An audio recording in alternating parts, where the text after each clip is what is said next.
ಅನಾವರಣ. ಶಿವಮೊಗ್ಗದಲ್ಲಿ ಮುಂದುವರೆದ ಪುಂಡರ ಹಾವಳಿ. ಸಿಕ್ಕ ವಾಹನಗಳನ್ನ ಜಖಂ ಮಾಡಿದ ದುಷ್ಕರ್ಮಿಗಳು. ಮನೆಯ ಮುಂದೆ ನಿಲ್ಲಿಸಿದ್ದ ವಾಹನಗಳಿಗೆ ಹಾನಿ ಮಾಡಿದ ಪುಂಡರು.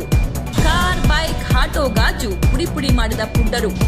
ಸಂದೇಶ್ ಅವರಿಗೆ ಸೇರಿದ ಸ್ಯಾಂಟ್ರೋ ಕಾರು ಜಖಂ. ಮಂಜು ಲಿಂಗರಾಜು ಅವರಿಗೆ ಸೇರಿದ 2 ಆಟೋಗಳಿಗೆ ಹಾನಿ. ಸಿದ್ದಪ್ಪ, ಜಗದೀಶ್, ಚಂದ್ರಪ್ಪ ಸೇರಿದಂತೆ 4 ಬೈಕ್ ಜಖಂ. ಶಿವಮೊಗ್ಗದ ದೊಡ್ಡಪೇಟೆ ಪೊಲೀಸ್ ಠಾಣಾ ವ್ಯಾಪ್ತಿಯಲ್ಲಿ ಪ್ರಕರಣ.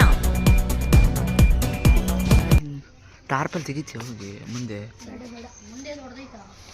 ನೋಡು.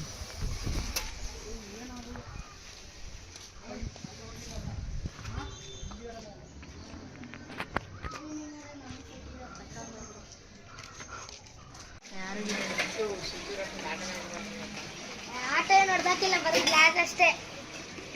ನಿಂದು ಹೊಡೆದಾಕಿತ್ತು ಅಷ್ಟೇ ಅಲ್ಲ. ಹಾಂ ತಗೊಂತೀನಿ.